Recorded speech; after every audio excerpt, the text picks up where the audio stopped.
સમુદ્રાંતિકે પ્રકરણ 17। હવેલી બાંધી તો રજવાડાવાળાએ, નવાબી રાજે નહીં. જમી લીધા પછી ચલમ ફૂંકતા નૂરભાઈએ અધૂરી વાતનું અનુસંધાન કર્યું. એટલે અહીં રાજનો હક થયો ગણાય ને? કેવી રીતે? પરિંદુ માળો બાંધે ને આખું ઝાડ એનું થઈ જાય? કહી તે હસ્યો. હેઠે પોલાણમાં નાગ રહેતા હોય ઈ ઝાડના માલિક વખત આવીએ પંખીડાને મારીએ ખાય. આ હવેલીનું એવું થયું. કેમ, કોઈનું ખૂન? ખૂન તો નહીં, પણ લડાઈ થઈ જાત, 10-12 ભોળા પડીએ જાત. પણ પટવાનો હાદો ભટ્ટ ઈ વૈદને લીધે ધીંગાણું થાતા રહી ગયું. બેટમાં પણ બંગલો હાદા ભટ્ટની હવેલી કહેવાય છે. મને નૂરાભાઈની વાતમાં રસ પડ્યો. તમે જોયેલા હાદા ભટ્ટને? નાનો હતો તઈએ જોયાનું યાદ છે. પછી તો મારી નોકરી જંગલ ખાતામાં થઈ ને પાછો આવ્યો તઈ અહીં બધું ઉજ્જડ થઈ ગયું તું. અહીં જંગલમાં ખારા પાટમાં વળી હવેલી શું બાંધી હશે? હક કરવા ને ઉનાળે હવા ખાવા અવાય. નૂરભાઈએ વાત આગળ ચલાવી. રાજનું કુટુંબ ઉનાળે અહીં રેવા આવ્યું ને નવાબને ખબર પડી. ઈણે મોકલ્યો વજીરને. જાઓ, મસલતું કરો, ટંટો ફિસાદ કરો, પણ હવેલીનો નિવેડો લાવો. નૂરભાઈએ ચલમ ખંખેરી, સાફ કરી અને ખિસ્સામાં મૂકી. અમે ઊભા થયા અને ઘોડા પલાણ્યા. પછી નૂરાએ વાત આગળ ચલાવી. વઝીરની વઝીરાણી ફરવાની ભારે શોખીન. ખાવીંદ જાય ન્યા હાયરે જાય. પેટમાં 7-8 મહિનાનો જીવ. તોય કે મારે દરિયો જોવો જ. કોઈ દી ભાડ્યો નથી. નૂરભાઈએ મારી સામે જોયું, પૂછ્યું, આ સ્ત્રી હટને કોઈ પૂગે? પટવાની દિશામાં હાથ લંબાવતા નૂરભાઈ આગળ કહે, મારા વાલિદ કહેતા હતા, આ પટવાની સીમમાં પાલખ્યું ઉતરી, ડેરા તંબુ નાખ્યા, મસાલુના અજવાડે રાયતું જાગતી કરી મૂકી. વઝીર ગયો રાજહાઈરે ગુપ્તગુ કરવા, પણ કાંઈ ન વળ્યું. ઉપરથી ડારો દીધો રાજે કે કાલ લગનમાં ડેરા ઉઠાવી લ્યો. પછી હવે ધીંગાણાની તૈયારી કરવી કે શું કરવું એમાં વઝીર મૂંઝાણો. વઝીરાણીને કહે કે દરિયો જોવો હોય તો તમે પાલખીએ ચડીને જોઈ આવો, પછી પાછા પૂગી જાઓ નવાબી હદમાં. જાણે પરિકથા સાંભળતો બાળક હોઉં એટલા રસથી મારા નિવાસ સ્થાનની કથા હું સાંભળી રહ્યો. ખુદાનું કરવું તે બાઈ દરિયે જાય ને સામેથી હાદો ભટ્ટ ભીને લુગડે દરિયો નાઈને હાઈલો આવે. ઈવડો એ પાલખી પાસેથી નીકળો. બંધ પાલખીમાં બાઈને ખાંસી આવી. હાદો ભટ્ટ ઈને ઈ જગ્યાએ ઊભો થઈ ગયો કે ઈ પાલખી રોકો.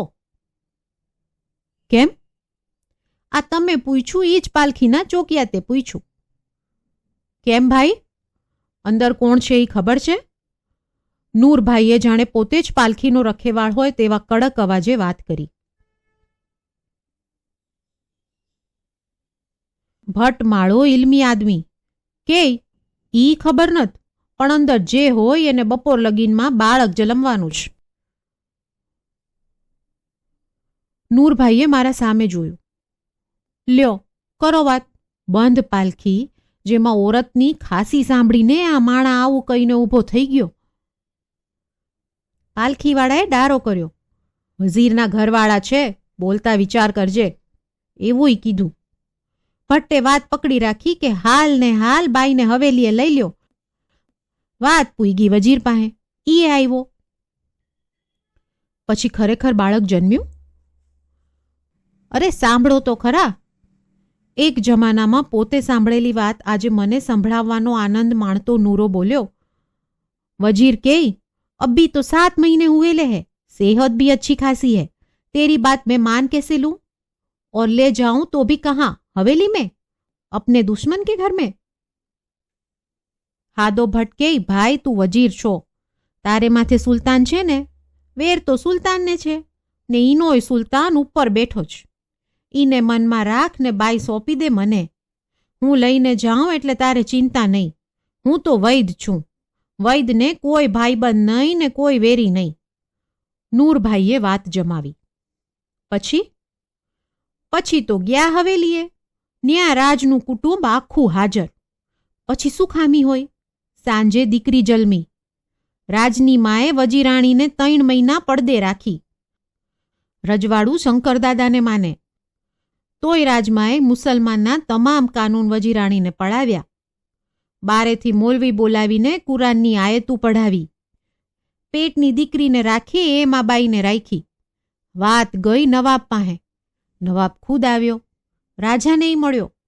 કે આ ઇલાકો ને હવેલી બધું ભૂલી જાઉં. ઓલો ઇલ્મી આદમી હાદો ભટ્ટ મારા રાજમાં મોકલો. વેદ તો માલામાલ થઈ ગયો હશે? મેં વચ્ચે પૂછ્યું.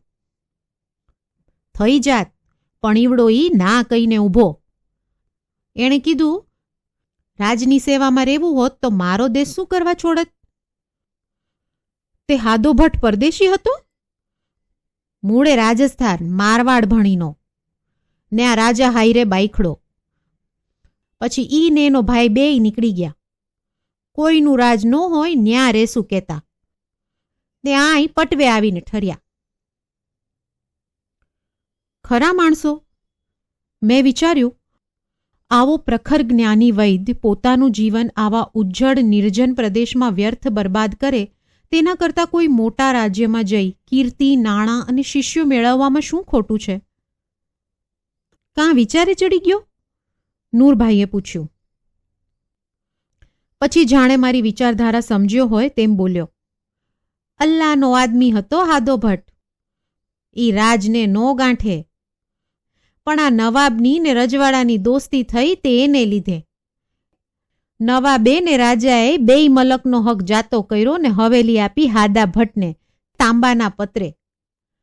પાહે બેખેતરવા જમીન આપી ને પટવામાં કૂવાવાળી વાડી આપી. પણ હાદો હવેલીમાં રેવાય ન ગયો. કેમ? હવેલીમાં રહે તો વાંધો શું પડે? ઈ વાત લાંબી છે. તે આપણો રસ્તોય ક્યાં ટૂંકો છે? વાત તો પૂરી કરવી પડે. હાદો અઘરો માણા, આપણી સમજબારો આદમી ને ઈ ના કરતા ઈને ઘેર ઉમા ગોરાણી 3 પગથિયા ચડીને ઊભી રહે એવી. ગોળ ગોળ વાત ન કરશો, મને સમજાશે નહીં, મેં કહ્યું.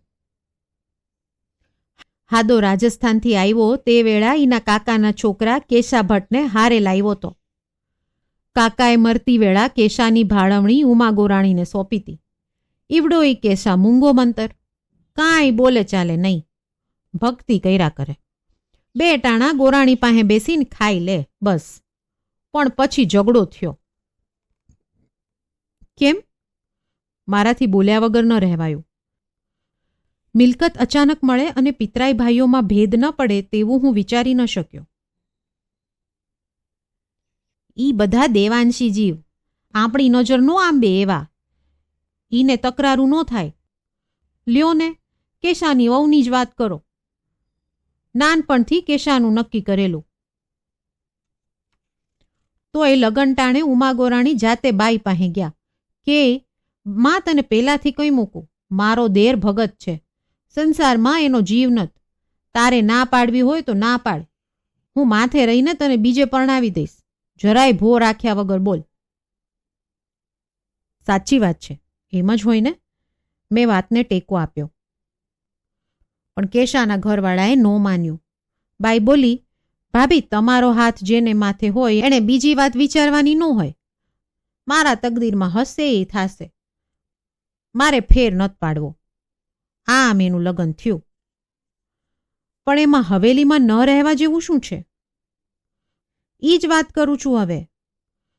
આવી જીગરવાળી ગોરાણી. જે દી ભટ્ટને જાગીર મળી ઈ જ રાઈતે ગોરાણીએ વેણ નાખ્યું. પોતાના ખાવિંદને કેય, ભટ્ટજી તમે તો મિલકતવાળા થયા ને મારો કેસો રહી ગયો બાવો. ઈનું ને એની વહુનું મારે શું કરવું? ઈ બેય તમારે નહીં, મારે ભરોસે તમારી હાયરે નીકળી આવ્યા છે. અરે વાહ! મારાથી ઉદ્ગાર નીકળી ગયો.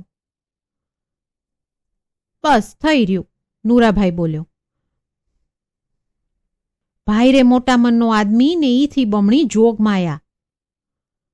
ગામની સામે હાદા ભટ્ટે પાણી મૂક્યું.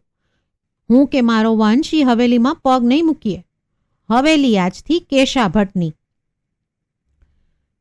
પછી ગામવાળા જોઈ રહ્યા, પણ ગોરાણી કેય, હવેલીથી પેટ ભરાશે કેશાનું? એની જીવાઈનું શું કરશો? તો હાદો કે લે, પટવાનું ખેતર ને કૂવો આપ્યો કેશાને. મારો વંશ માતર ઈ વાડીએ હળ નહીં હાંકે. વાતમાં ને વાતમાં ઘણો પંથ કપાઈ ગયો. હવેલી નજીક આવી ગઈ. નૂરભાઈએ આકાશ તરફ જોતા કહ્યું, બધા અલ્લાહ તાલાના ખેલ છે. બાકી આદમી નવાબ હોય કે રાજા, દુનિયા માથે રે એટલા દી, પછી શું? અચાનક મને વિચાર આવ્યો કે અવલને હાદા ભટ્ટ સાથે કંઈક સંબંધ જરૂર હોવો જોઈએ. કોણ હશે અવલ? હાદા ભટ્ટના પેલા ભાઈની પુત્રી કે બીજી કોઈ? અને જો એમ હોય તો નૂરાભાઈની વાતમાં તે કેમ ન આવી? હું કાંઈ વધુ પૂછું તે પહેલા બાવળની કાંઠ તરફથી વિષ્ણુને આવતો જોઈને અમે અશ્વો થોભાવ્યા. નૂરાજાજા, મને કેમ ન લઈ ગયા? વરસાદ પછી ફરવા આવવાનું તો તમે કહેલું, કહેતો તે પાસે આવ્યો. હવે લઈ જઈ બેટે, હવે લઈ જવાનો તને. નૂરાએ તેને પોતાના ઘોડા પર ચડાવ્યો અને હું હવેલી તરફ ચાલ્યો ગયો. અલ્લા બેલી, જતા જતા મેં હાથ ઊંચો કર્યો. શ્રોતા મિત્રો, 17મું પ્રકરણ અહીં પૂરું થાય છે. તમે મને ફટાફટ કમેન્ટ કરીને કહો કે હાદો ભટ્ટ ભારતના કયા વિસ્તારથી પટવે આવીને ઠર્યો હતો? એ. રાજસ્થાન, બી. મહારાષ્ટ્ર, સી. બંગાળ. સાથે જ લાઇક, શેર અને સબસ્ક્રાઇબ કરો અને ક્લિક કરો આ નેક્સ્ટ પ્રકરણની લિંક પર. યસ, હું તમને ત્યાં જ મળીશ. આભાર.